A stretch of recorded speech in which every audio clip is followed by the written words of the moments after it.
The following is a presentation of the St. Louis Chess Club. Round 2 of the Summer Classic here in St. Louis. In the Group A key matchup, Jeffrey Xiong could not defend his black against Varujan Akobian. Akobian looks for redemption after his U.S. Championship performance. He is 2 for 2. Joining VAR at the perfect top, Vasif Durarbayli throttled Alexander Indjic with the threat of 2 passed pawns. Group B saw Poland's Kamil Dragun rise to an uncontested lead at the expense of Tatev Abrahamyan. Also, Andrei Stukopin won a battle of Russians against Vladimir Belis. Round 3 coverage starts now. 20 international chess professionals compete in St. Louis as USChessChamps.com presents the first ever Summer Chess Classic.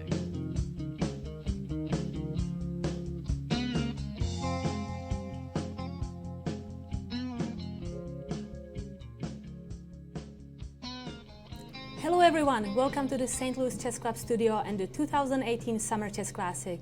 I am Women Grandmaster Katerina Nemcova and I am here with International Master Eric Rosen. Today we have the third round of the Summer Chess Classic tournament, but before we delve into the games that are being played right now, let's see what happened yesterday. That's right, we had a very exciting day yesterday with 2 decisive games, Varujan Akobian defeating Jeffrey Xiong, and a very instructive endgame that Jeffrey will have to recover from today. We also had Vasif Durarbayli defeating Alexander Indjic to get off to a very quick start.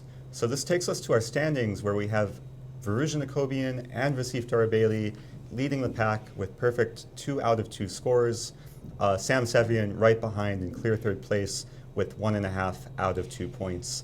And unfortunately for Alexander Indjic, not the best start. We'll see if he can regroup for today. Absolutely. Let's say he improves. So let's see what happened yesterday in Group B. And in Group B, we had another 2 decisive games. Andrei Stukopin defeating Vladimir Belis and Kamil Dragun defeating Tatev Abrahamyan. If we take a look at the standings, we can see Kamil Dragun is leading the pack, perfect 2 out of 2. The only perfect score in Group B, we have JJ Ali Morandi and Andrei Stukopin right behind with 1.5 out of 2. And unfortunately for Vladimir Belis, not the best start with 3 out of 2. Yes, and to review the tournament format, we have 2 10-player round robins. The time control is 90 minutes for 40 moves plus 30 minutes for the remainder of their game with a 30-second increment from move 1. And we should keep in mind that there is a 30-move no-draw rule, meaning players cannot accept draws before move 30. This should lead to some very exciting and fighting chess. So we will have a lot ahead of us. So let's see the schedule for this tournament. Right, we have games starting at 1 p.m. every day until the last day where games start at 11 a.m. St. Louis time. And if there's a tie in either group, there will be a playoff at 5 p.m. on Wednesday, the 23rd. I know we would both like to see that happen. Yes, I look forward to see playoff. They are always so interesting. But let's see what is happening today. So we have the pairings for round 3 in Group A. We have Sam Savian against Benjamin Bok, Daniel Friedman against Jaro Jerebuk, Alexander Indjic against Peter Prohaska, Jeffrey Xiong against Vasif Durarbayli, and Rinat Jumabayev against Var Akobian. And the key matchup for this round is Jeffrey Xiong against Vasif Durarbayli. Jeffrey coming back after a tough loss yesterday.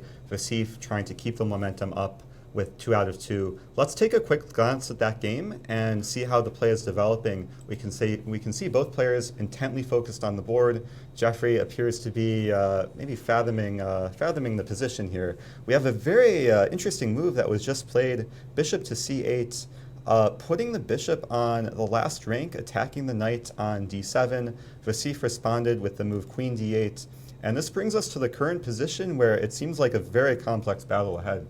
Yes, and it's interesting to note that these grandmasters are not only 26 plus rated, but they have some huge achievements. Both are world champions. Jeffrey Xiong, he won the junior world championship. Vasif, he won the world youth championship. So they have huge experiences in many, many positions. Let's take a look at the pairings for Group B. We have a lot of exciting matchups today.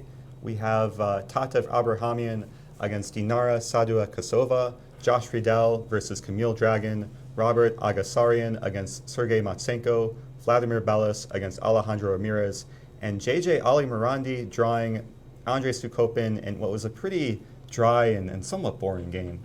And the key matchup for today in Group B is Josh Riedel against the leader of Group B, Camille Dragun. Right, and let's go ahead and take a look at that game.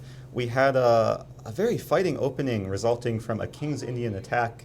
Black has just played the move A take B5, which brings us to the current position. Josh is probably trying to decide where to put the knight on from C4. Should he move knight E3? Should he perhaps go for the more exotic knight A5? Seems like a very complex battle. And it's interesting, we were looking at this game a couple of minutes ago and we saw how it's kind of equalish. We thought the players are going to fight, but now we see it's very open. Of course, there's no clear draw. They're really going to fight. They're going to have a difficult game ahead of them. So let's see what are the prizes that they're fighting for. Yeah, we have a very generous prize fund for Group A, $22,000 up for grabs with a $6,000 first place prize. I'm sure the players will be taking every game very seriously. And the prize fund is also very generous for Group B. We have the total prize fund of $40,000 and the winner takes $4,000 home. Yeah, and especially towards the end of the tournament, every half point counts. The players will be fighting hard to rack up their points and fight for a lot of cash. So I'm excited what's happening right now. So let's see one of these games. Yeah, one of the games that really pops out is a battle between Alexander Indjic and Peter Prohaska. Keep in mind, Indjic got off to a very poor start, 0 out of 2. He's looking to hopefully scrape off at least a half point in this game. But the position looks very scary for white, with black having just played the move pawn b3, going for the queenside pawn storm, trying to create a passed pawn and hopefully score a touchdown on the queen side. Any thoughts about this position? It looks like black has no fear. He just wants to push the pawns, promote to a queen, and make it simple, make it easy. But of course, the center that white is having with the pawns, it may not be that easy. But we should actually go back and take a look how this position occurred, because it came from a very strange idea from the opening. We had a pretty standard Queen's Gambit decline position with both sides developing very normally.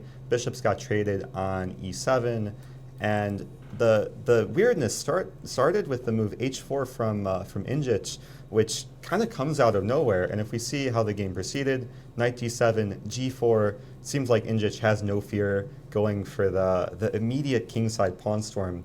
And I know this idea is somewhat new. I believe Alexander Shabalov, well-known player from the U.S., is maybe most notable for playing this early pawn storm on the king side. But sometimes the problem with extending your pawns too early is the fact that pawns can't move backwards. Yes, and we also need to keep in mind that black didn't do anything wrong. He just developed his pieces, he tried to improve. So white is the one who is doing some irregularities. So that's usually not very good. Because we see the pieces on the last rank, or there is no castle. So there are some difficulties that white may face as a consequence of these decisions. Yeah, and one thing to point out, like white's king doesn't have a long-term place of safety. I mean, because the pawns are so overextended on the king side, the king, I mean, if it stays in the center, it's not going to be beneficial for white's rooks to get into the game. So if we take a look at how white's king kind of dealt with the resulting position, it just kind of stayed on e1, and white had to be a bit creative with the rook, bringing it from f3 and then the eventual rook f6. Meanwhile, black was just making progress on the queen side, going for the pawn advance. I would have to prefer black in the current position, but it seems like it's going to be a very sharp game. I would not be surprised if this game is decisive. I'm just curious what white is going to do about this thing, because this is very easy plan for black. He just wants to promote the pawns. That's right, and because of the pawn tension between a2 and b3, we might expect something like a take b3, c take b3, but I have a feeling this rook on f6, I know it looks impressive, but it might be a bit out of play. And if the rook comes to a square like c6, black could happily trade and then play a move like rook b8. And when you get the rook behind the passed pawn, it becomes pretty menacing. And white would not like to play a move like queen b2 for multiple reasons. Queens do not like to blockade passed pawns. Also, the queen is tied down to the e4 pawn. So it seems like a lot of chances for black to come out on top in this game. Plus, the black has also the a7 pawn that can join the party. That is true, yeah. Black has two connected passed pawns. If we go back to the current position, assuming these pawns do get traded, passed pawns are very, very valuable, especially in these late middle game, early endgame positions where you want to create some worry for your opponent. So let's see another game. What about Daniel Friedman against Jaro Cherbuk? Yeah, that game we saw maybe a late middle game, early end game with queens off the board, and there are some significant imbalances in this position. And just before we talk about it more, there is a game result where Robert Aghasaryan drew against Sergei Matsenko. So let's see what was the final position. Yeah, we were actually taking a look at this game before the broadcast, and we see Mike Hummer there with the kings across from each other, with the kind of the DGT seeing that it's a draw. The game was pretty complex when we saw earlier, but it appears that that they actually agreed to a draw, or the game ended in a draw before move 30. So there is repetition. So if the players Right. repeat the position 3 times, that's a draw by the rule. That's right. If we look at this position, the knight went back and forth between d2 and f3, the bishop going back and forth between e6 and d5. Were the players just scared to play on, or do you think they just wanted an easy day at the office and maybe get some rest for the future rounds? I thought this was a very interesting position for black, because black has pair of bishops, the rook is on open file. It's important to know that black is pawn down, which can make things difficult, but I thought there is enough compensation. But when we see this position and the move knight f3 in the final position, if black does not go back with bishop d5, white may play bishop b2, bishop b2, Oh, bishop b2. bishop b2. Bishop d2 is a possibility as well, of course. And then rook a d1 or rook f d1, and white can develop back, and I'm just, as white, I'm pawn up. So I understand that black maybe didn't want to allow this and went for the forced bishop d5, where the knight has to go away, and now it was up to white to decide if white wants to go somewhere else with the knight. Right, and sometimes this is a problem being down a pawn from black's perspective. If black doesn't have a great way to keep up the initiative, white could easily be better in a lot of these lines if white can finish development and consolidate. So I'm sure both players were maybe not too disappointed with the quick draw today. So what about game Vladimir Belos against Alejandro Ramirez? Alejandro tried something interesting in the opening, but I'm not sure if it paid off. Yeah, we should take a glance at the opening, because we saw yesterday Alejandro being very creative from early on. Today, same story. He plays the very unusual e6, b6 against a queen's pawn opening. And the position seemed to be very fresh within just a few moves. Pawn e4, bishop e7, f3, and d5. You don't see this opening every day.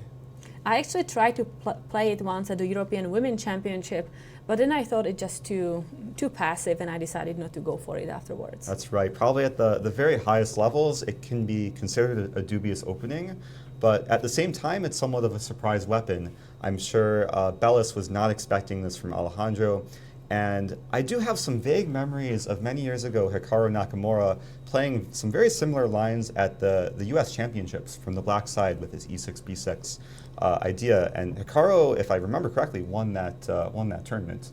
I think it's very important to know that sometimes players may not go for the best line or the most trendy line, but if they prepare well and understand what's happening in that position, then maybe the player, the opponent, doesn't know how to react in the best way, and that's how the black can gain advantage here. That's right, but if we see how the game progressed, it seemed like White was taking a lot of time in the opening, but found a very reasonable way of continuing, just very simply developing the pieces, focusing on controlling the center, getting some initiative against the f7 pawn.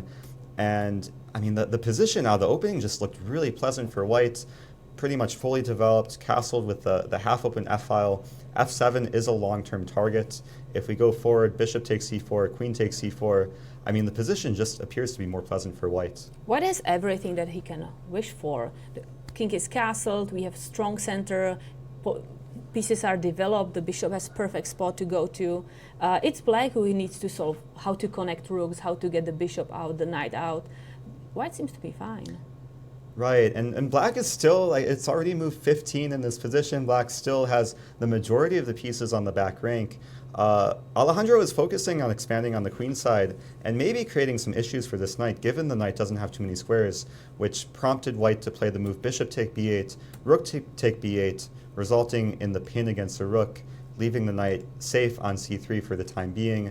The game continued e5, rook c8, knight e4, queen d5.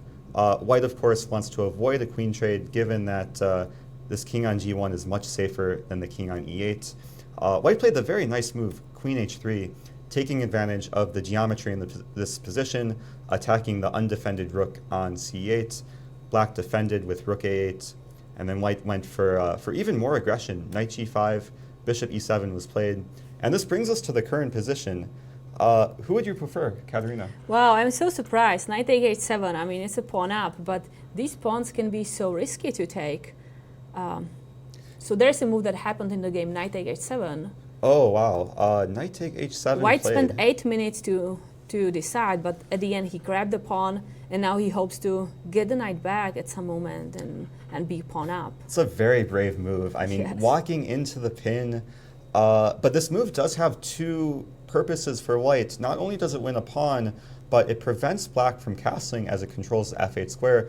It also, I was about to say there's a threat of knight f6, but that would be incorrect because the knight on g6 defends the rook on h8. So, But we can improve on that and start with knight f4, and then we have knight f6, a huge threat. that's very tricky, but I don't know if queen take d4 could be included. So we can start with rook ad1 and prepare that. The thing is, black really cannot castle short side because the knight is covering the f8 square, and black cannot either castle long side because the queen on h3 is attacking the c8 square. So White can really wait. White has time to develop rook d1 and then have the threat with knight f4. That's actually very true. It is clear what White wants to do here, just rook d1 with knight f4 ideas. And meanwhile, it's not entirely clear what Black wants to do, given that, I mean, both kingside and queenside castling are illegal moves. And meanwhile, I mean, Black wants to attack the knight on h7, but it's just not possible. A move like knight f8 would walk into knight f6 check. So I'm curious if black can go with something like queen e6 to block the queen or try to exchange the queen, because then the knight is trapped. And if the queen moves away, then I can long castle. yeah, queen e6 definitely a potential move. Yeah, I would be curious how White responds to this. Maybe the simple queen h5, just avoid any trades and keep the pressure on. And allow castle? Oh, but this does possible. allow castling queenside. That is true.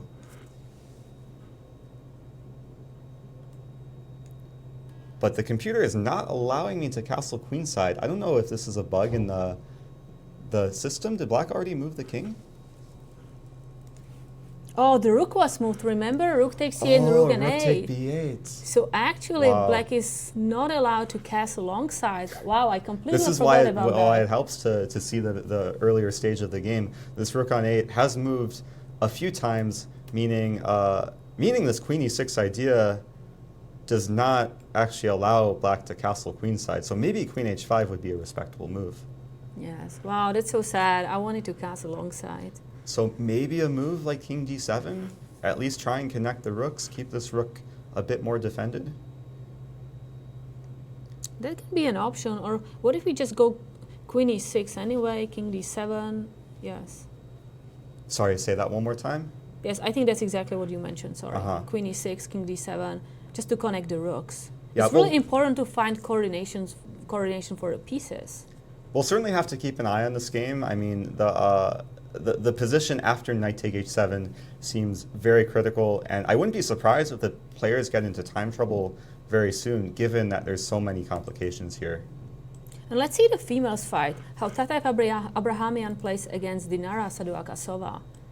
I thought there was an interesting opening, ready for some fights, but now it seems The it's game has clear. progressed a lot since then.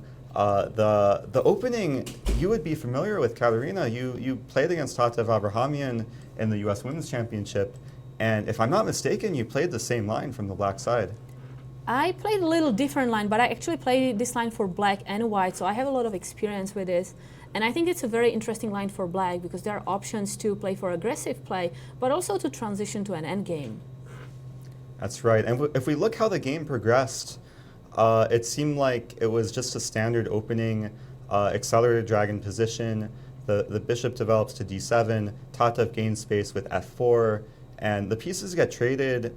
But then at some point, black played the maybe somewhat controversial pawn e5, which you don't see too often in the dragon. I mean, the pawn on e5 does block the bishop on g7. What do you make of this move? The goal is really to exchange some pieces, open some lines, or open the bishop on g7. Because if you move back with the bishop, I can always trade on f4 and use the bishop on g7 to attack b2. That's true. The there's bishop on actually- g7 is usually a long-term piece in such middle game positions. Yeah, there's actually a very nice line that I thought may be a little more comfortable for white if we go back and instead of playing f4, white can go just rook e1 with the idea to play knight d5 and then attack the e7, just to play very strategically. Yeah, I'm sure you've studied these positions before from the white side, and there are many different plans going forward from the opening. I know Tatev is a very aggressive player and chose that this f4 idea, maybe going for a bit more aggression. Let's see how the game continued after pawn e5. Knight e7 was played. Trade happened on c6. Bishop c3, keeping initiative, hitting the queen on a5. Queen c5 check. King h1. And then the very explosive pawn d5, just trying to bust open the position and taking advantage of the fact that the rook is aligned with the queen. There's many central targets, and it seems like white is under some major pressure here. And also one thing to note, I remember when we saw this game at this moment, I think Dinara had like 1 hour 27 minutes still on clock, so apparently she was in her prep. It's very possible opening preparation played a role in this game, given that Tatev is a somewhat predictable player. She plays a lot of these open Sicilian positions, and you probably know this very well, as you can kind of choose which variation to go into from the black side. And I'm sure a lot of these dragon lines were fresh in Dinara's mind before the game started. So if we see how the game progressed, e take d5, pawn e4, delaying the capture on d5, hitting the queen on d3, queen d4 played, the queens got traded, and knight take d5. Black is keeping initiative, exposing the bishop on g7. Then Tatev played the maybe somewhat brave bishop take a7, grabbing the pawn far off the board. This is actually a trade of pawns because black responded with bishop take b2, rook a b1, bishop c3, and then a very nice solidifying move from black, pawn f5. Oh, sorry, white played pawn f5. Going for maybe some play with this open file for the rook, trying to maybe open up the position further, given that white does have the bishop pair. But what we can see also in this position is that black is getting some chances. The bishop is open, the knight is perfect, the passed pawn on e4 looks very dangerous. This is something that you want to get when you play Sicilian. So I think in that sense, Dinara, I think, succeeded what she wanted to do with her opening. Right, and let's zoom forward to the current position and see how the play is developing. It seemed like black got a lot of initiative, and if we see this move knight take e2, this is a very nasty tactical shot, attacking the rook on c3 and threatening the fork on g3. So this is a really nice fork idea, which left white simply down material after knight g3, king g1. White is down the exchange for a pawn, and it seems like Tatev is maybe falling apart in this game. The only good part about this position is that the black pawns are on dark squares, so the bishop can be attacking them. So the king cannot just advance and help the rook to make some advances in this position. It's true, but with equal pawns and rook versus bishop, I would think that black should be able to win this game without too much difficulty. But it is a question, like how does black make progress here? Maybe the simple idea of something like rook a1, rook h1. This h3 pawn is a target. It's on the light square. It's impossible for the bishop to defend. And it's not easy for the king to defend, given that the king is on d3. And there can be also some chances of actually giving back the exchange and then being faster at taking back the pawn on d4. Let's say if I go and attack the pawn on h3, then the king will be far away from the center, and this can be a huge disadvantage for white, and the endgame can be lost. That's true. Positions like this, black always wants to consider this looming idea of rook take bishop to go into a winning king pawn ending. So let's move forward and take a look at one of the key matchups for today, Jeffrey Xiong against Vasif Durarbayli. Things are heating up even further. We glanced at this game a few moves ago where Jeffrey played this somewhat exotic bishop to c8. Vasif responded with queen d8, very solid move. Jeffrey retreated, bishop a6. And it seems like maybe Vasif could have gone for some repetition with queen a5, but instead, it appears Vasif is playing for a win. He played knight to b8, hitting the bishop, bishop b5, and then the somewhat unexpected bishop take h4. I think that's just Vasif sacrificing and trying to play for some advantage with some unequal material. I like knight bishop take h4 because we get one pawn. If the pawn recaptures, we get another pawn. Then there is third pawn on d4, plus rook and queen. When they are attacking the king, they can be very dangerous. That's true, but does black actually have enough fuel for the attack in this position? I mean, bishop take h4, it seems like the queen would be the only one attacking. What would the point be here for black? Rook takes d4. So rook take d4. Yeah, rook take d4 is one threat, but also queen g5 is another threat, right? Winning the rook on c1. I think it's interesting to know that the bishop on b5 is kind of locked away together with the knight on a4. So that's something that black can try to take advantage of. So I'm curious here, what if white plays a very calm rook d1, just getting the rook on the defended square, defending the pawn on d4. I mean, the knight on b8 is just completely out of play. But I may have another tactics here, just taking rook takes b5 and queen g4. Ooh, tactics are always fun in these sort of situations where you can try and calculate the forcing captures. Rook take b5 looks appealing, and after queen g4, king h2, you would like to take the rook, or would you like to play queen h4 check? I think Vasif would go here for the perpetual, because if I take the rook, I lose the knight. I don't know if he would take the pawn on It's d4. actually true. Sometimes positions like this, it can be very exciting and fun, and then it just ends in perpetual check. But you know what? I think I would take the rook, actually. I still feel the knight is so off the board, and I have the pawns on the king's side that are very powerful. We can remember Vasif's game against Daniel Friedman, how he had similar pawns there and walked and won the game. That's true, and if the line continues, queen take d4, if we count the pawns, black does have 3 pawns for the knight, and the queen is very active. White's knight and queen on b8 would be a bit out of play, and white's pawns kind of scattered across the board. They're all potential weaknesses. Maybe Vasif is playing for a win here. Yeah, the only thing you can do here with the queen is to keep defending the e5, and then I just march with my pawns g5, h4, g4. I mean, there is nothing you can do against that. Wow, this is a very interesting game. It's true, and if we take a look, the current position still stands after bishop take h4, Jeffrey's move. Both players at the board, they seem very, very serious. I'm sure Jeffrey, calculating all of these forcing lines, maybe seeing more than us. We'll have to keep an eye on this game to see how it proceeds. So what about game Rinat Jumabayev against the leader, Akobian Varujan? That's another key matchup, given that Akobian is tied for the lead.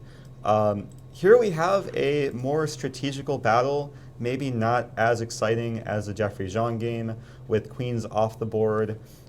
Looks like this position came from some sort of Slav or Catalan, with both players maybe trying to maneuver their pieces and optimize the position. It seems like it's going to be a very long strategical battle.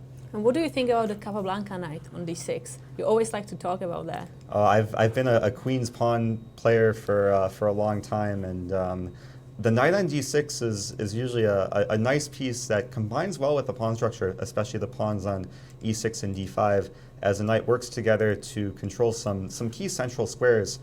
But we should note, given white's pawn formation, the knight is currently restricted in many different ways. So even though the knight's on d6, it's not that impressive yet. If white were to maybe play some bad positional move like pawn d4, then the knight could happily jump into e4. But I'm sure white will be very cautious advancing any pawns forward without any good reason. And we have a game result in Group B. I'm not sure if we mentioned that. Daniel Friedman drew against Jaro Jerebuk. Let's try and find that game. Excuse me, it's Group A. Group A, aha. I don't think we talked about that game, though maybe we did touch on it briefly. We saw the kind of strategical imbalance with black having two bishops, white having maybe a bit more central space. Actually, maybe if you can go back to that position before f6, I think that was a key position for black to know how to react. That's right. White had just expanded with the move f4, with maybe the somewhat enticing threat of pawn e5 to gain more space, to kick the bishop on d6 away. And I do like the prophylactic move from black, playing f6, preventing white's threats. And sometimes in chess, it's about preventing your opponent's plans instead of going through with your own plans. f6 a very nice stabilizing move. And contrary to what Ben Feingold always says, his catchphrase, never play f6, I think f6 is a great move in this position. So if we go forward, let's just see how the game ended. Not sure if it was repetition or a draw agreement. Appears to be repetition. The knight dancing back and forth between e3 and d5, the bishop going back and forth between d6 and e7. Some quick draws today. And we have some tactics in game Frieder Joshua against Dragun Camille.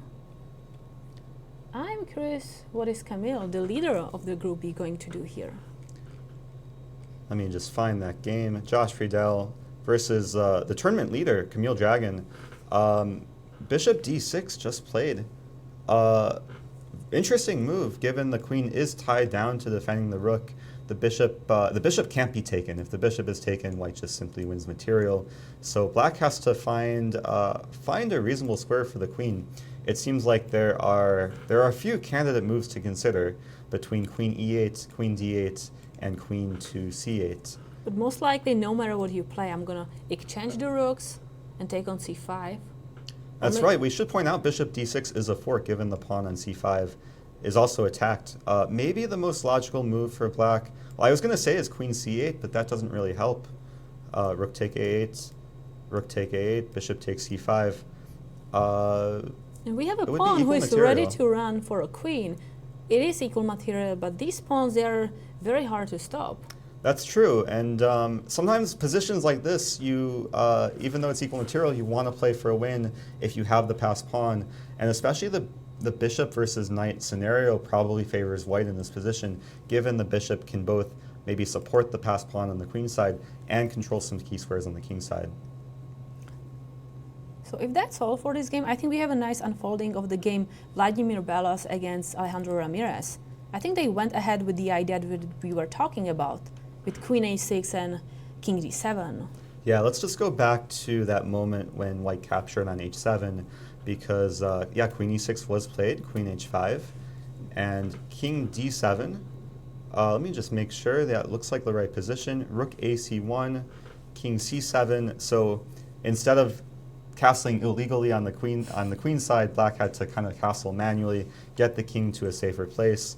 But having said that, the king does not seem that safe, kind of eyeing the rook on C1. It's usually a great idea if you can put your rook on the same file as your opponent's king, especially in this case as the file is half open. But it looks like the knight is locked on h7. It's a free pawn, but the knight is out. I still don't know how to evaluate that move. No, it's a very strange position, and both sides seem a little bit stuck on the queen side, given that I'm not entirely sure what black is doing in this position. We should point out there's an interesting tactical idea after white's last move, knight g3. The knight is defending the queen, which might allow the potential threat of knight g5. Obviously, that move can't be played right away, given it's black's move, but if we imagine knight g5, rook take h5, white could have the intermezzo, knight take e6, and perhaps kind of solve the awkwardness of the queen and the knight. Yes, but I'm actually curious, what if I play rook a d8? So let's test this idea out. Rook a d8, what if knight g5? And now what if I just move my queen d7? Because you have to also defend the knight, since I'm attacking it with my bishop on e7. It's true, so many things are being attacked here. The rook still attacking the white queen, the queen on d7 hitting the d4 pawn, and the bishop on e7 hitting this knight.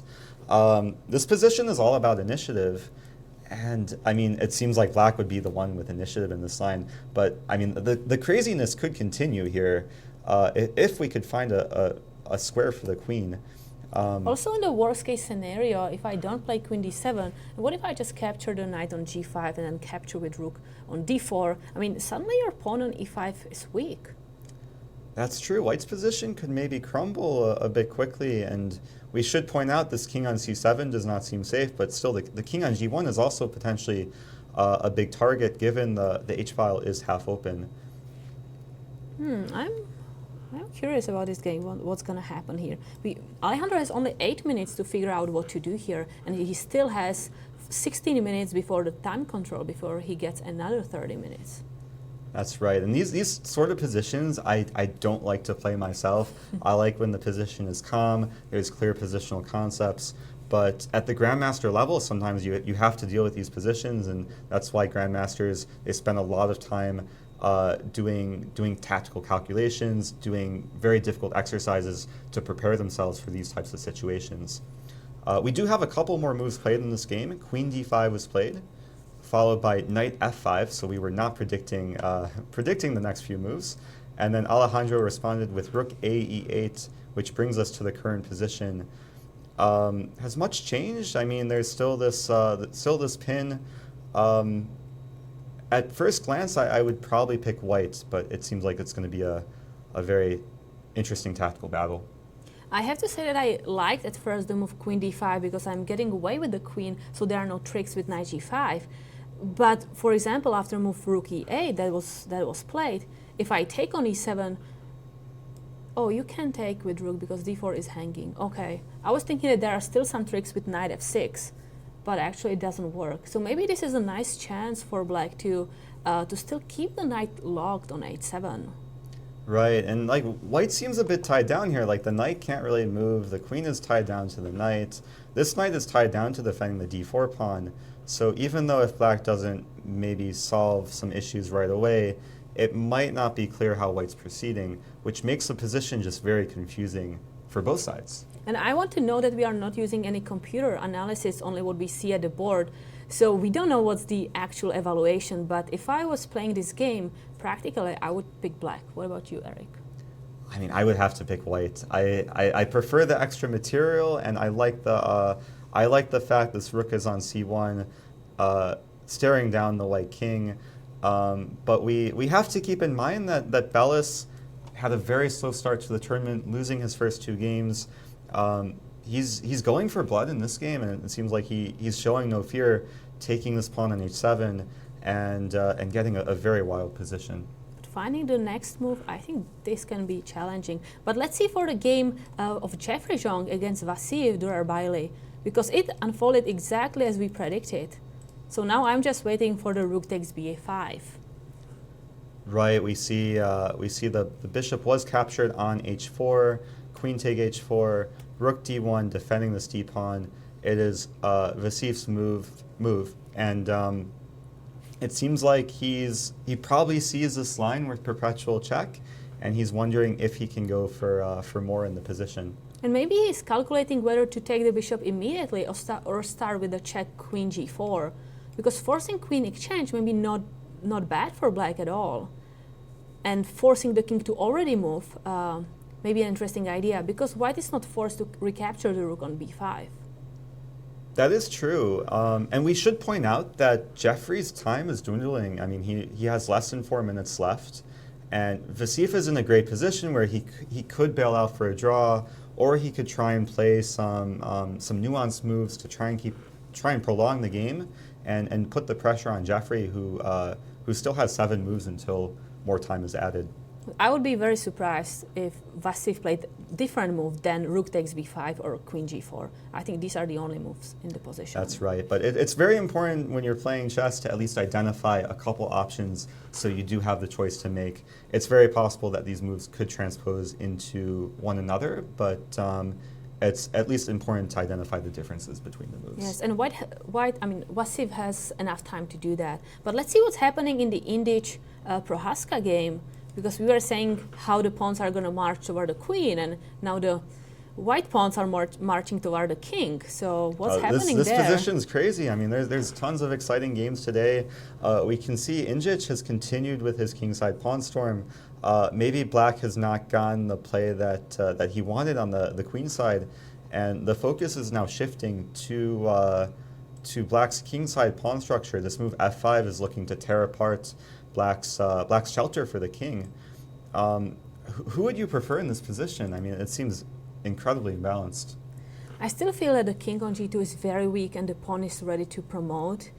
If I just see this position, I would just pick black. But we do have to calculate what's going to happen after f takes g6, because the rook can be dangerous there and there can be perpetual at any moment.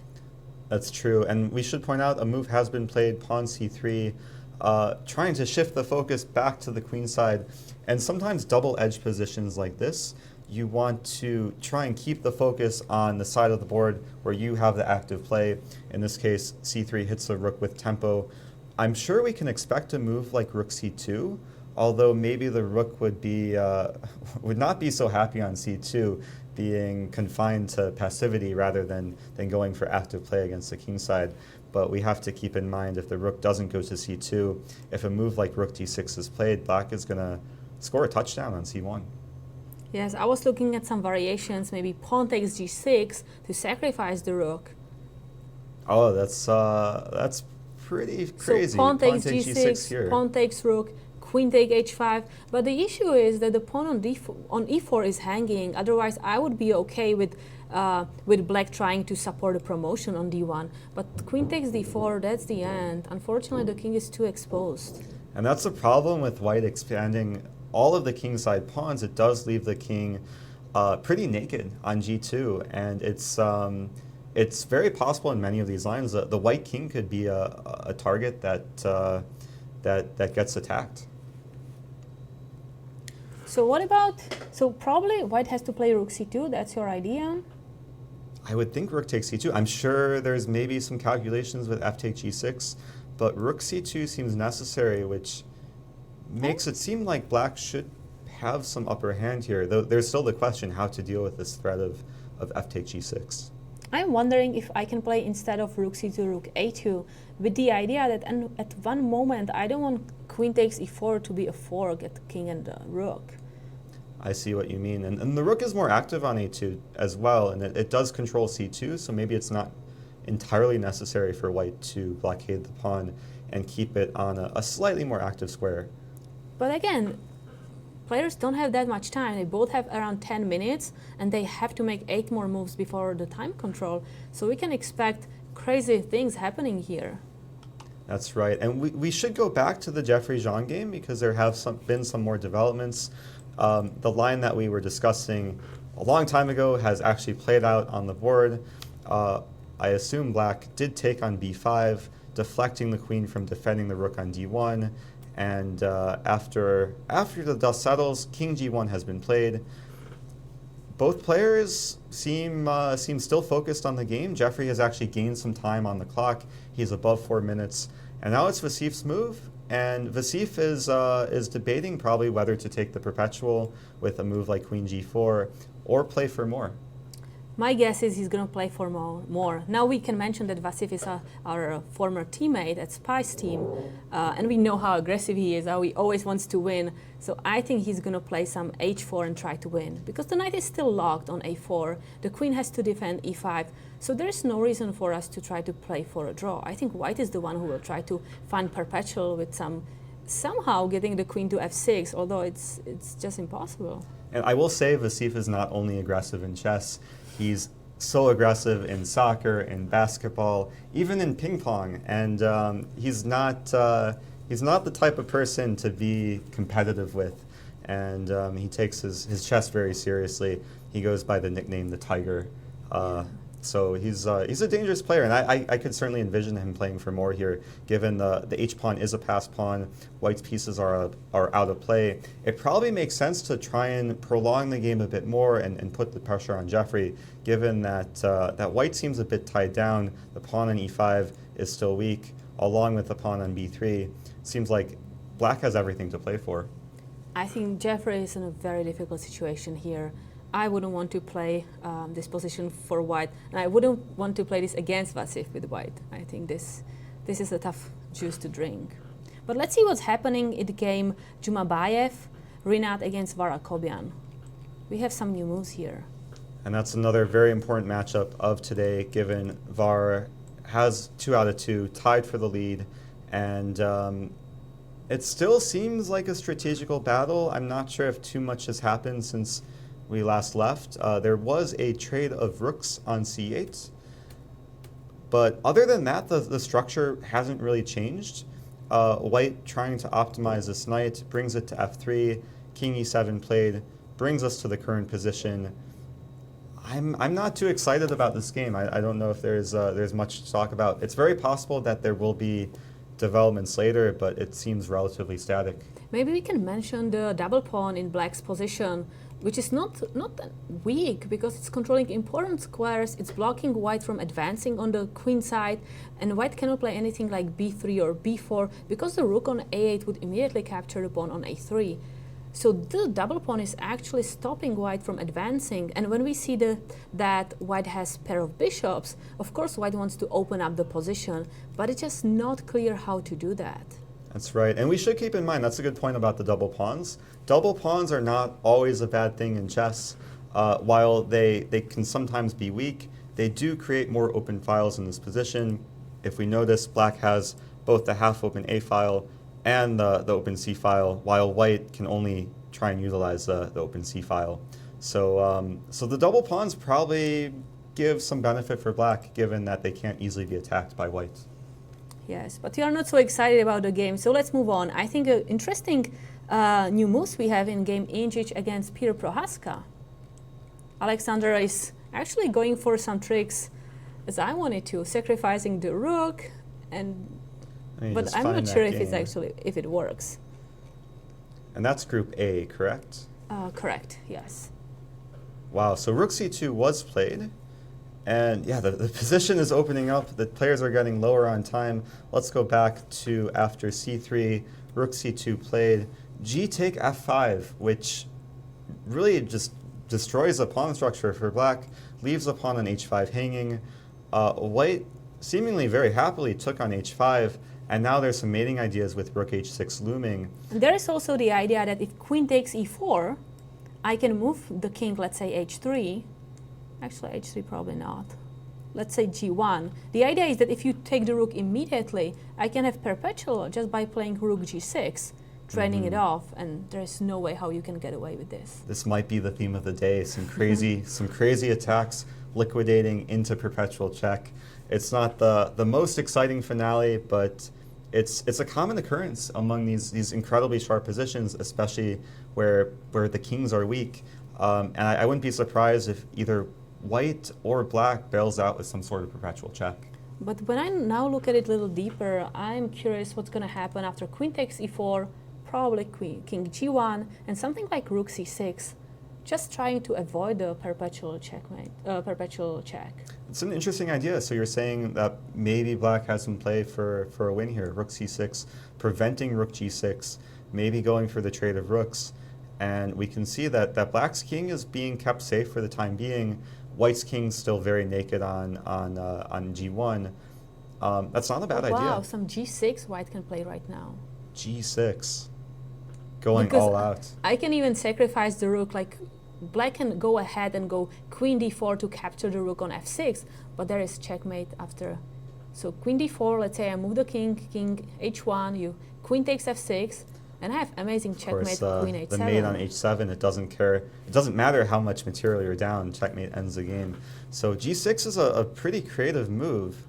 I would be curious after g6, can black get away with taking? So if you take now, I can recapture with queen, and I'm checkmating you after king h8 and rook takes f8. Ah, rook take f8. I actually didn't see that move right away, but that yeah, that just ends the game. So maybe black would have to bail out some way. I mean, black is free to go for perpetual at any moment, I think. After queen takes e4, king g1, if I go king e3, instead of playing rook c6, I'm sorry. I think rook c6 is So let's go back to the current position. So you're saying, we're saying queen take e4 here, king g1, so maybe not rook c6 immediately? Maybe not. Maybe just give another check somewhere, e3, d4. Yeah, I mean, if black really wants to draw, you can always take on c2 and make white bail out with a perpetual. So both sides have similar ideas, trying to maybe just be safe and force the other side to give perpetual. So we'll definitely keep an eye on this game because the times are dwindling, but there are a good number of players in time trouble.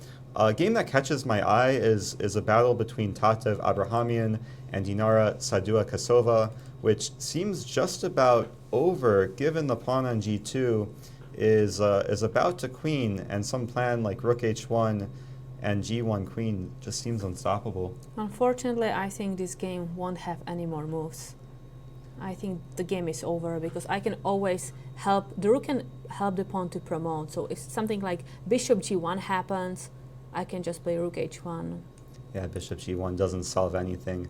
I'm wondering, can white try and create some last chances if we go to the current position with a move like bishop take f6? Well, then I go king f8, and King even f8. after bishop e7, I go king e8. Well, I would want to play bishop to d4 in this position. Try and perhaps sacrifice a bishop for the pawn and race the passed pawns down the board. I think the problem with this is all the pawns are separated, meaning that they can just be taken off the board very easily. And I can just take it immediately. Rook takes c3.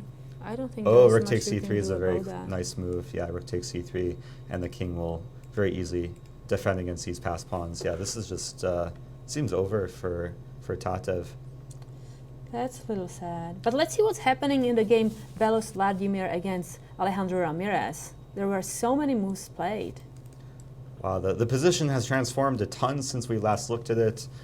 When we did last look, the knight was still on h7, and the queen was on h5. Let's go back to the position, see how it actually developed. Going forward here, queen d5, knight f5, rook a e8. Very scary looking move, knight d6, just going into the heart of black's territory, perhaps targeting this pawn on f7. But we should note that the knight is not sufficiently defended on d6, and the pawn is undefended on d4. So black happily took on d4 with check, king h1, bishop take d6, e take d6, and then instead of taking the pawn, black played the somewhat peculiar king b6. I think this is because white's queen could swing across the board and capitalize on the undefended a5 pawn. Yeah, sometimes the material is not the main focus. It's really safety of the king. But what's happening? So then rook fd1. I'm very impressed with the way white is playing this. I see making use of the geometry of the board. White has kind of defended the passed d-pawn, queen f3, hitting the pawn on c6, pawn c5, d7, keeping the initiative. It seems like things have gone very badly for Alejandro. Yes, I don't like how it unfolded, and it's incredible to see how the knight on h7 is kind of awkward, but it's still a knight, so if you never take it, I will just go back and at one point and I will have a fresh piece, whereas the pawn on d6 is just running for a queen. Now we should see what happened, because after rook take h7, it appears that white could take the rook and promote to a queen, but we have to keep in mind there's a mate threat on the board. h2 is currently attacked with mate, which provoked Vladimir Belis to play the move pawn to g3. And this is a current position. Black to move. Black is temporarily up a piece, but the menacing pawn on d7. What to make of this position? I mean, who would you prefer? I don't like it for black, because I have to move the rook to d8. That's the very logical continuation. And then I have something like rook d5 for white. I'm attacking the pawn, I'm forcing the queen away, and I'm threatening with rook d6 and checkmate. It's true, and this is very dangerous. We can see Alejandro sitting at the board, and Vladimir Belis is just up and walking around with 5 minutes, just over 5 minutes on the clock. I just envision, just based on the video up there, that Alejandro can't be too happy with what's unfolded. Yeah, and I think he had some good chances there, but it's very difficult to make the correct moves when you have little time on your clock. So even grandmasters can make mistakes and get into tough position. But let's see if he figures out how to get away with this. Yeah, let's move on to another game. Seems like a lot of games are unfolding very quickly. It's going to be hard to keep up with all of the games. I should note for the viewers, if you want to see the games on your own, go to uschesschamps.com. You can follow along and see all the action. And I mean, there's a lot of exciting games today. Let's go on to what's unfolding. Jeffrey Xiong, yeah, against Vasif. Vasif is clearly playing for a win, having snagged the pawn on e5. If we go back to the position that where we last left off, king g1 was played, pawn h4, queen b5, giving up the e5 pawn to try and bring back the queen into the game. Vasif gladly captured the pawn, queen d3, d4. Black has two very nice looking passed pawns about to run down the board. Knight b2 played, queen g5 check, Jeffrey's move, and we should keep in mind that queen g5 is move 40, so both players received an extra half hour on the clock. I'm sure the pace of the game will slow down, and Jeffrey will maybe take some more time here to figure out what's going on. And there are two more moves that were played, king h2 and queen f4. The one good thing is that the knight is getting back to the game from h4 to b2 and maybe to c4, but there are so many black pawns to be attacking the king, so I'm not sure if the knight will be ready to stop all of them. Oh, look at this menacing wall of pawns, and it's so easy to play black in this position, because it's really just a matter of pushing pawns, keeping things defended. Meanwhile, white has to figure out how to coordinate the queen and the knight, and this does not look fun. 5 pawns, especially against this lone 1-pawn majority. Have to put my money on Vasif. Me too. I would do the same. And we should keep in mind, if Vasif wins this game, it's a 3 out of 3 start. Can't do much better than that. That would be amazing, especially since he is still not done with his school. He's doing his research projects, and he's playing amazingly. But let's see what's happening in the Indjic Prohaska game, because that, I feel, is a very exciting game. A lot of tactics and tactics is happening there. Yeah, we can see a few more moves have been played out. Queen h2 played, and it's white's move. Is black getting away with winning the rook on c2? Let's see how this actually happened. So queen take e4 was played, and then king f1, which we were looking at king g1 earlier. King f1 allows a queen h1 check, forcing the king up the board, and then queen h2. It seems like a simple skewer. Well, but we have to know that if you take the rook, remember there is the rook g6. Still rook g6, that's right. And black has only 36 seconds to decide if he's going to take the rook and then go for the perpetual, or if he's trying to play on. That's right. I assume king f1 was played, and now it is black's move. Seems like the players might be going for perpetual. We can see plays unfolding very rapidly. Both players not wasting too much time. It seems like we probably are witnessing the perpetual check. Yeah, so let's go back to the game of Belis Vladimir and Alejandro Ramirez. We have many moves there, and it looks very interesting. So that game is in Group B. We have the white king walking up the board. King h3 just played. I am a bit curious how this happened. It seemed somewhat favorable for white. Wow, Alejandro. We were worried about rook d5, and he just the unexpected snapped the rook pawn take on h2. I wonder if this is a missed tactic or if it was all calculated by Belis, but it seems like a pretty direct combination after king take h2, queen take b2. This rook on c1 is attacked. The question is, can black actually get away with taking the rook? And I think the answer is no. Is it no after queen takes c1, rook d6? Can the king hide on a7? This is a bit reminiscent. I mean, in the worst case scenario, I always have rook a6 and queen c6 perpetual. I was about to say this is very reminiscent of the Indjic Prohaska game, as one side could bail out with a perpetual check. Somewhat of an unexpected theme for today. Let's just show this on the board. Rook a6, just one potential line where it appears white just has perpetual check here. Maybe even more. Actually, we might have to slow down. That's why I'm here. looking if I have more, but I have to keep in mind that black has some chances since the h file is open now, so rook h8 can be a threat, and maybe it can be black who is going for some checkmates. Yeah, especially if white gets a little bit careless. I mean, if white wants to play on for a win, you probably at some point have to take the rook, but then you allow many checks from black, and at the very least, black will have perpetual, if not more, in this position. Let's go back and we'll stay on this game because Alejandro's time is ticking down. He has 1 minute left to 5 minutes for Vladimir Belis. They have 5 moves to make time control. So would you take the rook on c1, or would you maybe be considering something like rook h8? Seems like a few choices to consider here. Yeah, I'm looking at rook h8 or knight f4, some tactics, but white is just doing fine because after any exchange, we have to keep in mind that the pawn on d7 is ready to be promoted. So I think the safest way is to capture the rook and hope white doesn't have anything more than perpetual. But we have a move. Alejandro played knight e5. Which we were not predicting. Knight e5 seems like a very bold move, hitting the queen, bringing the knight towards the center where perhaps the knight could play a role in some defense as well as offense. And we should note that the knight takes away the very key square on g4. So if I'm not mistaken, rook h8 is a mate threat. Yes, and also we don't have the perpetuate now because the knight is defending c6 square. So after rook d6 and king a7, we cannot play rook a7, rook a6 hoping for a perpetual because queen cannot get to the camp due to the knight defending c6 square. That's very true. I really like this move, knight e5.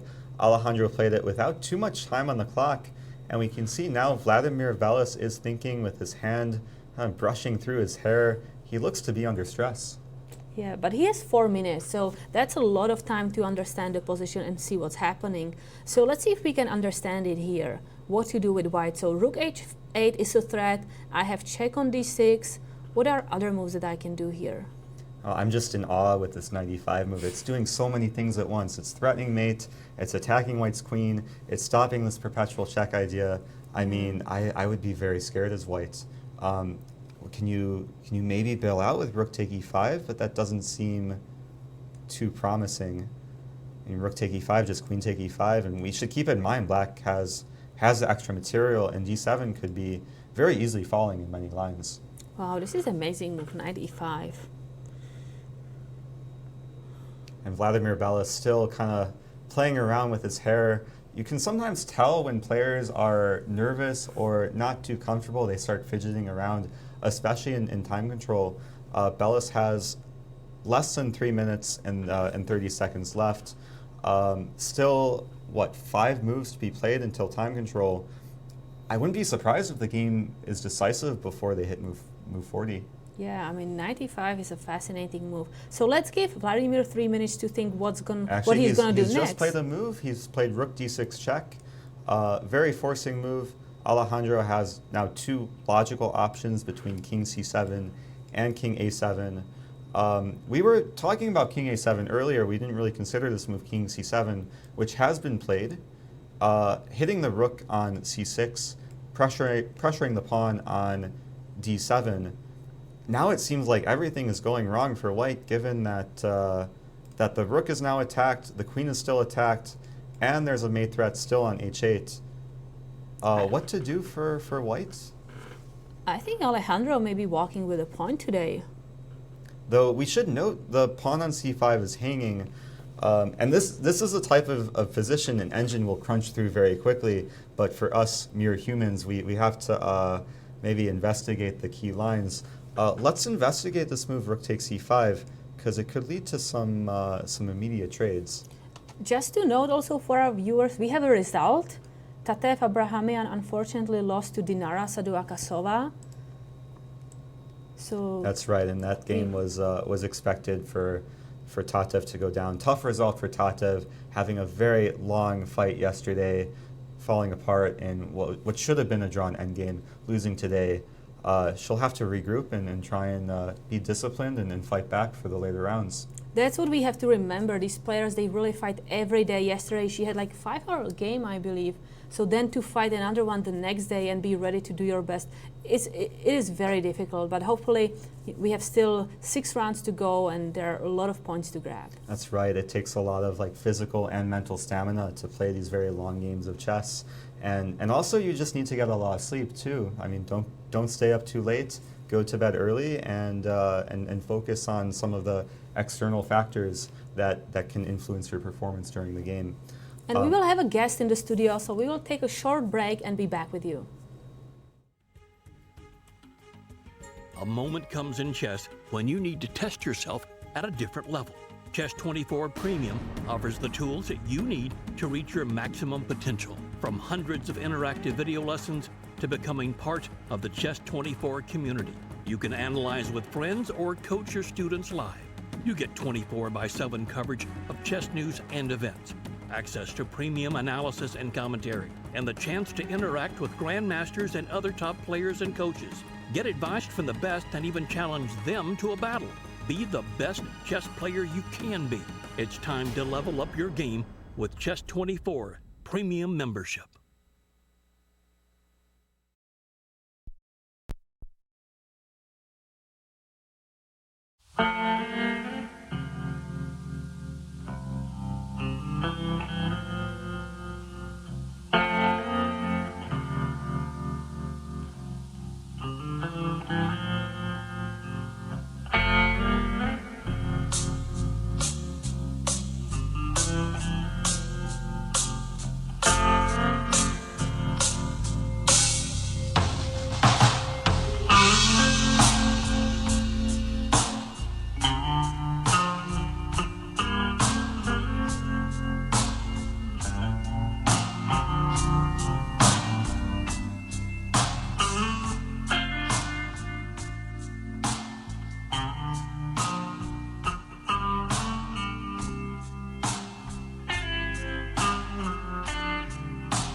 This August, the best chess players in the world are coming to St. Louis for the Grand Chess Tour.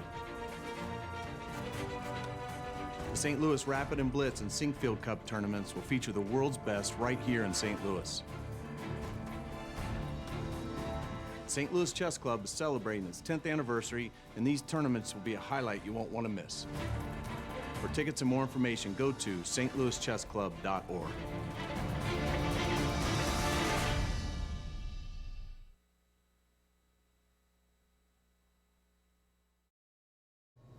Hello everyone, welcome back in studio. I am Women Grandmaster Katerina Nemcova, and I have here a special guest, the International Master from Kazakhstan, Dinara Saduakassova. Welcome. Thank you. I know you are new here in this place. Is this your first time in St. Louis playing the tournament?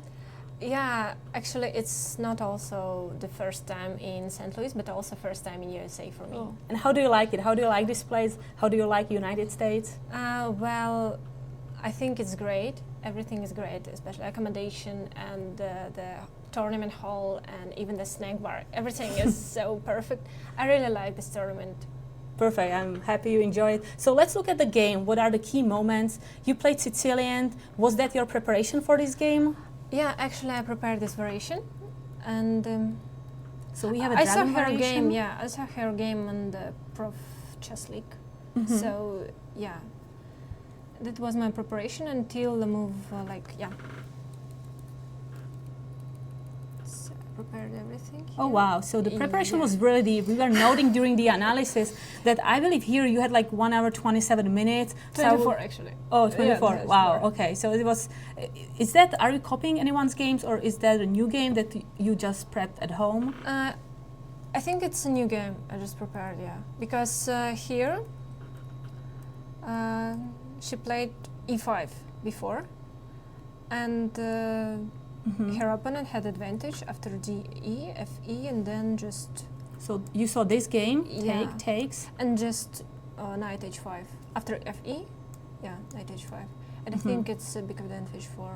Yeah, because this pawn can be a weakness. We see the all pieces that are kind of attacking, having perfect Yeah. spots. So Tatev did not repeat that variation. Yeah, I think she played well, but it was the main variation, and that was my preparation. Now she has, I think, fe or knight f6. I don't know what is better actually. Now, what was your idea with e5 move? We were thinking about it in the studio. If you want to open the bishop or crash the center, what is the key idea of this The move? key idea is I just want to crash the center, Mm-hmm. and I also want to open my bishops also. Okay.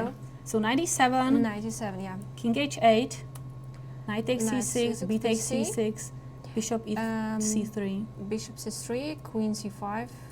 I mean, the position looks like it's totally fine. Yeah. All pieces are having perfect cooperation. You have the center. The only drawback can be the pair of bishop that white has, but it's unclear how valuable that pair of bishop will be. Yeah, I think it's slightly better for black, actually. Oh, already. Yeah. Okay, so what I happened? think so. So maybe she need to play bishop e5 instead of ed. I'm not sure. Mm-hmm. I prepared the bishop e5. And did you plan to take with pawn? No, I saw that I will play knight e4, actually. 94. Yeah. So this may go into some... Oh, you have a threat here. Yeah, I have threat, and also the white bishop isn't so good at all. So maybe I cannot do that. So if I go back... Okay, so there are some threats. So let's see what happened in the game. So Yeah. e takes d5. e4. I think that if she played, bishop d4, Mm-hmm. then I could play queen d5. Oh, wow. Yeah. So you are not worrying about being Yeah. captured because you are also attacking her queen. Yeah. So I she played calculated queen this. d4. She wanted to go Yes. for trades, maybe some endgame. And maybe the key moment was here, because the bishop s7, I didn't like this move. I think, We thought that it's a little risky. yeah, it's a risky.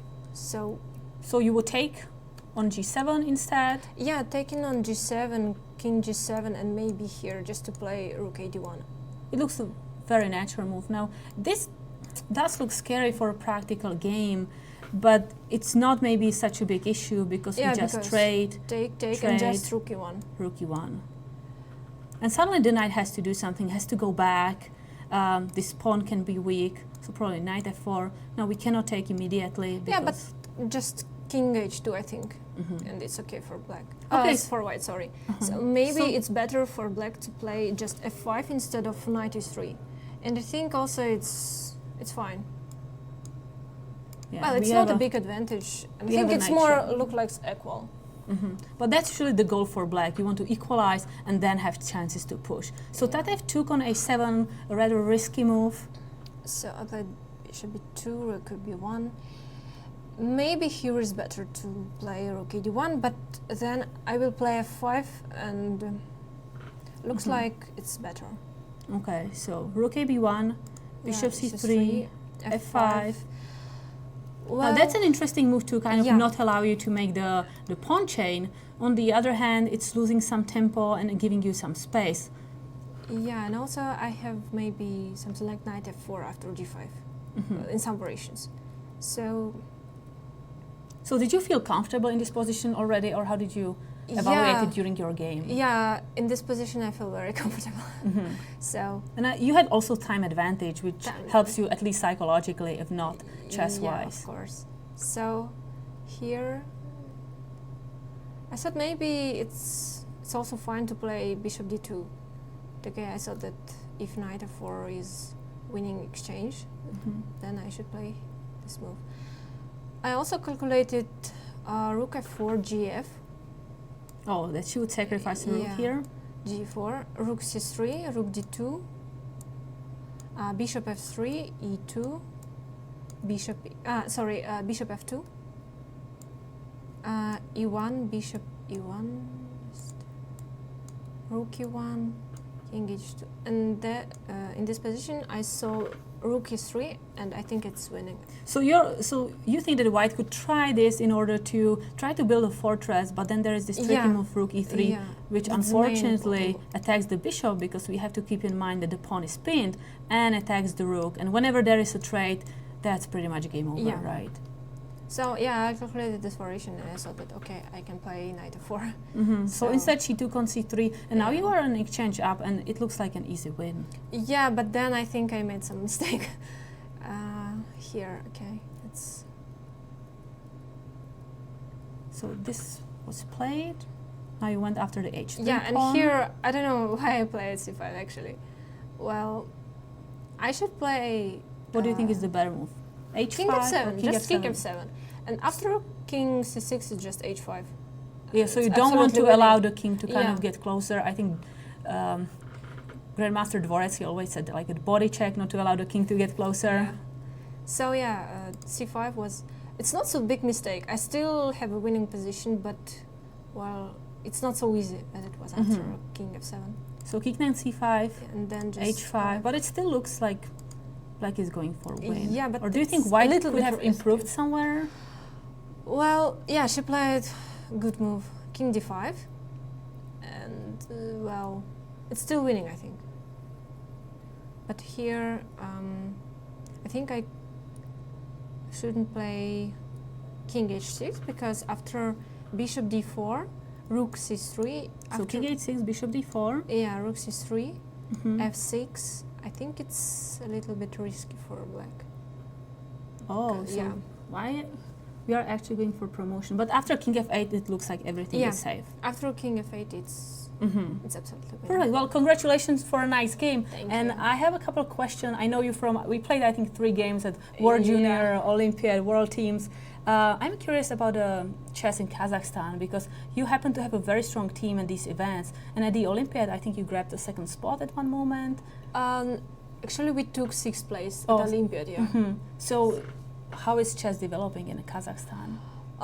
Well, now it's time when the Kazakhstan chess is developing. So, I mean, we have many champions in the youth categories, and also our team, men and women also. I think we're showing good good games. So, what's more important that I think we are trying to do our best, and we are hoping to show the good results on the next Olympiad. Yes, absolutely. And you have huge chances with your strong team. And last question, are you a professional chess player? Are you a student? What is your situation right now? Well, I think first of all I'm a professional chess player, and then I'm a student. Oh, okay. So for me, chess is more important. Perfect. Well, congratulations. I hope you. you're going to enjoy your time in this tournament in St. Louis, and good luck for the rest of your tournament. Thank you so much. And we will have a short break with another special guest. This is a crucial situation in this game. Matheny must make a move, but what will it be? All eyes are on Matheny. Could make a move a lot easier if you weren't doing that right next to me. It doesn't bother me. Check. The St. Louis Chess Club, celebrating 10 years of promoting, teaching, and playing the game of chess. Visit the St. Louis Chess Club and help celebrate our 10th anniversary. There's a weekend vacation, a one-tank trip in a nearby city you won't want to skip. St. Louis is the stop for non-stop fun. So much fun for your family, infinity plus a ton. There's museums full of art and super fun slides. Upside-down concretes, twisty, turny rides. Houses full of magic, some with butterflies. Gardens growing flowers, parks with giant eyes. St. Louis is the stop for non-stop fun. So much fun for your family, infinity plus a ton. Be surprised, be intrigued, be delighted. The World Chess Hall of Fame in St. Louis is nothing you'd expect and everything you love. 3 galleries highlight the history, culture, and creativity behind the game. Explore chess in ways you never imagined. It's a one-of-a-kind cultural institution where rare artifacts and world-class art play together. The World Chess Hall of Fame. Mind, art, experience. This August, the best chess players in the world are coming to St. Louis for the Grand Chess Tour. The St. Louis Rapid and Blitz and Sinkfield Cup tournaments will feature the world's best right here in St. Louis. St. Louis Chess Club is celebrating its 10th anniversary, and these tournaments will be a highlight you won't want to miss. For tickets and more information, go to stlouischessclub.org.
Welcome back, everyone, to the 2018 Summer Chess Classic. I am here joined by Grandmaster Alejandro Ramirez after a very heartfelt, exciting tactical game. How do you feel right now? Well, I'm happy that I won, but obviously the game can't be called high quality. So, I mean, I'm okay. But I'm very happy that I won. It was really a very suspicious game. But, you know, a win is a win. Sure. Take us through it. I was wondering what inspired this somewhat unusual e6, b6 in the opening. Is this something you've played before? Yeah, actually I've played this before a few times. I played it against Crush. I got killed against Crush once. I played it a few other times. It's part of my repertoire. It's nothing too special. Okay, but f3 is actually super unusual. The main lines are knight c3 and bishop d3. Obviously, somehow defending the pawn on e4. And okay, knight c3, bishop b4, there's a ton of games like that. Bishop d3, there's a bunch of variations. I mean, f5 can be considered, but I think it doesn't work. Knight c6, and there's other lines. So were you out of preparation after f3? Yeah, I hadn't, well, preparation is a strong word, but yeah, my knowledge of f3 was non-existent. So how did you feel after the position resulting from the opening? It seemed like the position seemed a lot more pleasant for white. Yeah, I feel like I forgot how to play chess, right? I mean, this is ridiculous what I did. Going back, I mean, even going for, you just go back to d5, honestly. It's just a terrible move. I had the feeling that after d5, he should take on d5, okay, obviously, ed, and then I thought he was going to go e5. And here I was trying to be a little bit clever, I was trying to figure out how to have an advantage of having the bishop on f8 and the knight on b1, because you can reach the position after f3, after knight c3, bishop b4, f3, which is, I know that line. I see. But here, I mean, I thought I could play f6, and okay, there's a lot of garbage, but it's not really relevant. But the idea that knight c3, you can just keep the center alive, completely eluded me. And the reason is that after f takes e4, I forgot that if I play knight f6, I thought he had to do something super awkward, but this is where I'm saying, like, I forgot how to play chess. He just plays bishop d3 and defends the pawn. And obviously... you can't take on d4, obviously. Yeah, obviously you can never take on d4, because bishop b5 check wins the queen. And I kind of forgot about this when I was looking at d5. That's unfortunate. And then I was just positioned, I'm like, oh my god, he's just going to get a strong center, and I have no way to deal with it. So I thought, okay, what kind of setup do I want against it? Probably at some point I should go something like c5 and force issues. But I didn't, because, you know, bad players do bad things. And he played queen b3, and then after queen d7, I was so confused about what he was doing, because I analyzed this variation. Knight f3, knight c6, knight g5, and then there's knight a5, and then there's some check that doesn't work. So check is dangerous. I cannot go knight a5, but I have this nice move instead of knight a5 to just long castle. Just give up the pawn? You don't really give up the pawn, actually. There's no real good way to take it. If you take it with the bishop, I take on d4 with the knight. And if you take on f7 with the knight, I go knight a5, and you cannot protect this bishop on c4 with the queen. That's true, yeah. It seems like a nice line for black. Yeah, this would have been really nice, but obviously he just plays knight g2, and as soon as I place knight g2, I realize how much trouble I'm in. Yeah, bishop a6 is probably forced. The position did not seem too impressive just in terms of opening principles. Terrible. Developing your pieces and controlling the center seems both like things white has done perfectly. Yeah, you can't show this to students because black won at the end, and I kind of got rewarded for playing badly, so you shouldn't show this to too many people. But that's okay, true. The problem is the bishop takes, queen takes, and I thought, okay, I'm not doing so bad. I thought, okay, I play knight c6, I develop my pieces, and I should be okay.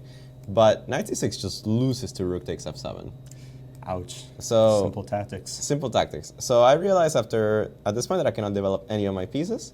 The bishop can't come out anywhere because bishop d6, e5. Bishop e7 is just probably illegal. And I mean, I cannot move my knight, so I actually can't move anything. So I played c6, and such a depressing move. This is a depressing position. So everything here for the next few moves is completely depressing. I have to go for something like this. I don't know if this was the best he could do, but there are probably some other alternatives. So at what point did you feel like the game was maybe swaying in your favor where he wasn't... so this next move actually he played was really bad. Queen h3, rook a8, and I'm sure that he has some other kind of move. I don't know what it is, but even just keeping the tension, something like instead of knight g5, knight g3, and then knight f5 is probably very dangerous. There's probably a million moves here that are very strong. I'm sure there's some kind of sacrifice also. But knight g5 was really bad. I think he missed this idea of bishop e7. And if he takes on f7 with the knight, I castle. That's very tricky. Castling is a legal move. Yeah. Sometimes you forget that because the rook's attacked, but it is completely legal. And I think he's just doing terribly. And what he did was also very suspicious. Knight takes h7. And now the problem is that we were both in like severe time pressure. I had like 16 minutes left, and we're on move like 21. That's tough, especially when you have such a disastrous opening. You spend so much time trying to solve the problems, and then you don't have any time left. Yeah, so instead of queen e6, I think knight h4 was a better move, but okay, that's a lot of complicated analysis. And then I was told that you guys were trying to long castle, which is kind of funny. That's right. We did not acknowledge that the rook had moved earlier. It moved like 20 times. Yeah, of right. course, if you just see the position, then long castle is very strong because now you connect the rooks, the rook king goes directly to b7. Exactly. And the knight on h7 is really bad, but I can't, unfortunately. So king d7, D7. the next best try. Yeah, and this is, I don't know. I don't believe in my position, but, you know, whatever. I did what I had to do. I mean, it seems like the type of position, it's complicated enough, especially with the time situation where there are chances for both sides given the awkwardness of white with the knight on h7. No, I mean, this is what I'm hanging on to, right? That he can't do anything. Exactly. And he has so many resources, but I did not see this with knight d6 at all. And I'm still very confused about it, even to right now. I mean, at first we were impressed with this move that he can get a pawn on d6 and support it with the rook. But it's actually not so clear. No, I mean, I saw, yeah, okay, this is nice, takes. And here actually, even the move queen takes d6 did not seem so clear to me. I give up a5, which is check, which looks terrible, and then I go king b8. Or even king b7, I'm not sure, probably king b7 is better. Rook f7, and then rook e7. And you would think that this is almost losing for black somehow. If black can hold on, there's always this counterplay on h2. There's a counterplay. I'm only down one pawn. The knight on h7 is not playing. He has problems with h2, with the knight on h7, with the back rank. It's surprisingly not so clear. Probably, instead of rook takes f7, much better is to just play rook d1, rook fd1. And now, here I wasn't so sure where to put the queen, and this is what scared me out of the variation. I see. Which is probably correct. I probably should not go for this. So I go king b6, which I thought was the only move, rook d1. I saw queen e5 is the only move, because if I play the queen anywhere else, he has this idea of rook c6 check and queen b5 mate. Ouch, so a move like queen f2 is just disastrous for black. That's a nice checkmate. It's a nice checkmate, but I didn't want to get checkmated. Of course. So queen e5. Yeah, and now queen f3 seems forced. I don't know where else. I mean, he cannot really go into any of the endgames, because if he takes on e5, I take with the rook, and he solves the h2 problem, but the knight is still trapped. I see. So queen f3 is fine, c5 is fine. And here I just didn't know what's going on. d7, okay, I win a tempo with rook takes h7, I might as well play that. And we're both down to 5 minutes, so we have no time. But this move g3 surprised me so much. Why would you ever play g3 when you can play h3? And what's the difference? Well, what happened in the game, basically. But on h3, obviously, he also has some problems. For example, if I go rook d8, I mean, there are so many variations in which once the queen leaves, I can take on h3 and force a perpetual. That's right. We were predicting that at some point a perpetual might come about, either for him or for white me. or for you. Yeah. Yeah, it's actually very unclear. But to be honest, I mean, me and Katerina really had no idea what was going on. Yeah, I mean, you guys probably knew better than me, because I was my mind was almost shut down. I was so tired. And rook d8. So at what point were you confident that you were actually winning the game? So I didn't realize. Okay, so this is what happened. Rook d5, rook takes h2, and this is why g3 is bad, because it allows rook takes h2. Queen takes, and I saw all this, and okay, at this point, I have 3 minutes, and I spend 2 minutes and 40 seconds on this move. Wow. So I see that queen c1 is a draw, because queen c1, rook d6, king a7 forced, rook a6, and looks like a we were perpetual. looking at this exact line, exactly. That's just a perpetual. But I was like, okay, figure out if I have something stronger. And then I saw knight e5, which looks like an incredible move. But I couldn't find a defense for him. I'm threatening checkmate. That's the big threat. Well, we were praising this move, given you're attacking the queen, you're threatening mate, you're defending some key squares on the king. The key squares, that's also side. very important. Knight comes back to the game. And c1's always hanging.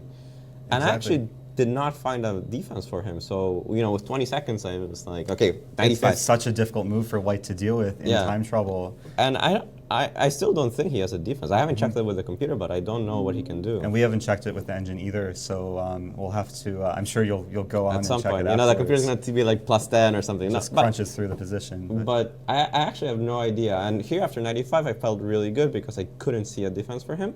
And when he played rook d6, I thought, okay, rook d6 was my first intention, like the first thing I looked at. And it looks kind of clever, because if now I go king a7, which is the more logical move, now most of the variations, like queen h5, for example, queen takes c1, queen takes e5, like this is actually probably not possible to win, because the pawn on d7 is huge, my king's very weak. I probably have a perpetual. I'm not even sure I have that, but I probably do. But that's probably all I get. But king c7 is just crushing because it looks like it's super dangerous. But the rook's attack, the queen's attack, everything is hanging for and like... c6 is importantly defended because in many variations rook d6 was an issue, and I could never go king c7, so you almost put it out of your mind. Right. Because you can never go king c7 because queen c6 was mate. But now the knight on e5 protects c6. That's true. It's a beautiful finish, given that you're basically attacking everything in white's position. Yeah, somehow. And yeah, this is just lost because he has to go into this lost rook endgame, which he didn't, but it's just completely lost anyways. Takes on d6, queen d5, queen e7, and he has to trade, obviously. I mean, rook c8, it's losing. But even if he does trade, I mean, it's yeah, I trade. e5. I mean, I'm only up one pawn, but the difference in the king activity is humongous. That's true. So I take on d7, take on a5, and I think after rook b8, well, it takes on a5 first. I'll take on a5, rook b8. Yeah, I think it should just be winning. Sure, with the rook very well supporting your passed b pawn. Yeah, especially the king proximity compared to his, right? I mean, his king is so bad, and I'm still up a pawn. It should be just one. Right. Well, congratulations after probably a stressful game for today. Do you know who you play tomorrow? I'm playing my student. I'm playing Jamil Jan. So what sort of psychology do you have going into that game? Well, I've beaten him a couple times already, and I beat him, I think, once in one of these classic series. So, I mean, I know my students pretty well. It's always tough to prepare because we can't go into something we already analyzed. It's just kind of like cheating. So I'll just play some game and see what happens. And I do have to ask you, you did Spanish commentary in the same studio during the U.S. Championships. Do you feel like doing commentary helps you with your game going into a tournament like this? I'm not sure it really helps, but it's nice to be active, to consistently be looking at chess, to consistently be analyzing variations, especially because I do my own analysis without engines, so I'm always forced to analyze. So I don't know if it's necessarily that good, but it keeps me sharp. And at least I think that because I've been looking at chess, I can find things like 95, which otherwise I think I would have just gone for the draw with queen takes c1. That's true. It's not an easy task to find 95 under such severe time pressure. Yeah.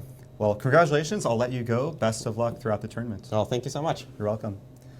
Moving on, we have a very intense battle taking place between Jeffrey Xiong and Vasif Durarbayli. We see them on screen. Very complex position too. If we go to that game, we can see the position has transformed a ton since we last left off.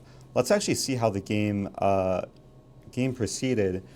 We saw Vasif had a good number of pawns for Jeffrey's knight and queen, which seemed like a very favorable material imbalance for the black side after Vasif turned down any perpetual check opportunities.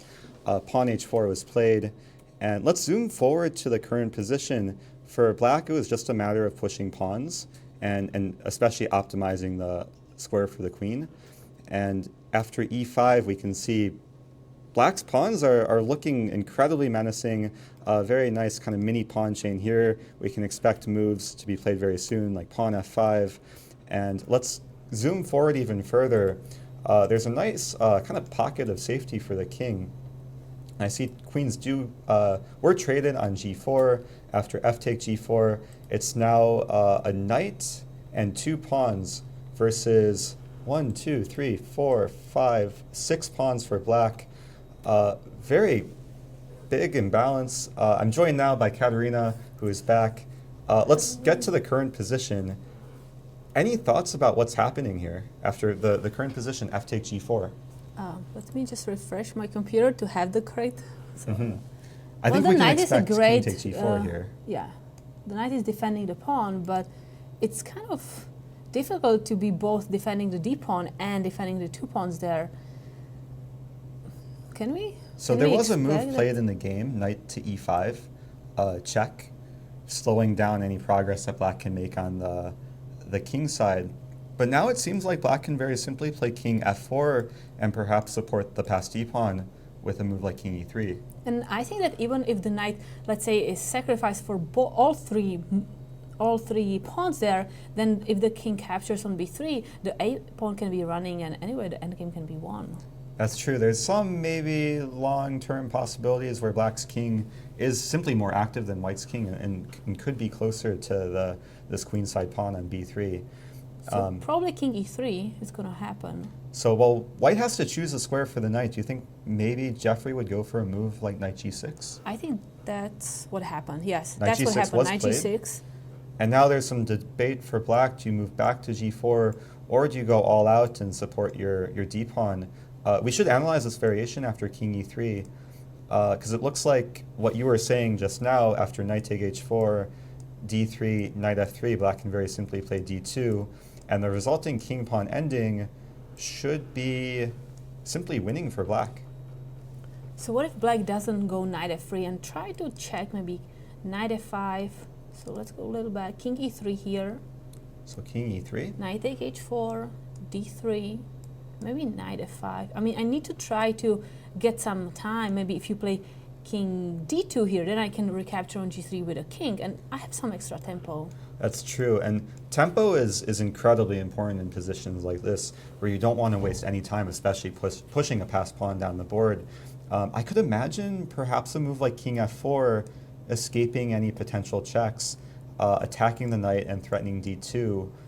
Oh, I don't see immediately how White would deal with this. That's an interesting move. You know, there is a resource for White to actually take on g3, and after d2, you can get some tempo with check on e2, and then bring the knight to c3. This might be a saving resource for White. But now if I go king d3. King d3, knight d1. You want to play king c2. Yes, and because it all comes I want to down go to king one tempo. c2, and even if you go knight e3 now, I will just first capture the pawn on b3. But can White's king come back in time? King f2. It seems very, very complex. But what if you are not in time here? Let's continue with this variation. So after king take b3, king f2. I go king b2. King e2. King c1. This is looking pretty drawish. Yeah, I think the king is close enough to catch the a pawn. So I have to try to promote the pawn before I take the pawn on b3. Right, so a move like knight e3 could be met with king c1, as Black is promoting the pawn, but it seems like White's king could come back in time after king f3. We can just play it out. Queen, knight take d1, king take d1. I think this is just an easy draw for White. White can play just the standard b4, and it's going to take Black a few extra tempi to pick up the pawn. After king e2, king b3, king d1, this is just a dead draw. Yes. The good part is, or for Vasilij, the good part is that he still has 33 minutes, so he has a lot of time for calculation to see if some precise lines may work. Let's see what are the current standings now in Group A. We have some results, and we see that VAR, his game is still pending. He has 2 points. Yeah, some long games today. The games with Varakobyan and this game with Vasilij against Jeffrey are still pending. If either player, if VAR or Vasilij manage to win their games, they'll get off to a perfect start, 3 out of 3. And we also have the games Rinat Jumabayev, Benjamin Bach still pending. So some long fights today. So let's see what are the pairings for tomorrow for Group A. We have Benjamin Bach against Varakobyan. That's going to be an interesting game. Vasilij Durarbayli against Rinat Jumabayev. Peter Prohaska against Jeffrey Xiong. Jaro Jerebuk against Alexander Indjic. And Sam Savian against Daniel Friedman. Certainly some exciting matchups to look forward to. Let's check out the standings for Group B, given that we just have one game still pending between Camille Dragon and Josh Friedel. The rest of the games have finished. If Camille manages to win his game, he will stay perfect, 3 out of 3. So what are the pairings for Group B for tomorrow? We have Dinara Saduakassova playing Andrei Stukopin, Alejandro Ramirez with his student JJ Alimarandi from the SLU University, Sergei Matsenko against Vladimir Belos, Kamil Dragan against Robert Aghasarian, and Tatev Abrahamyan against her former coach Joshua Friedel.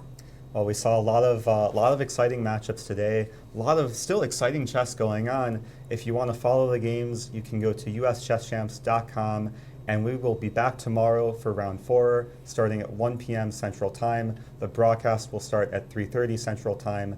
See you guys tomorrow. See you tomorrow.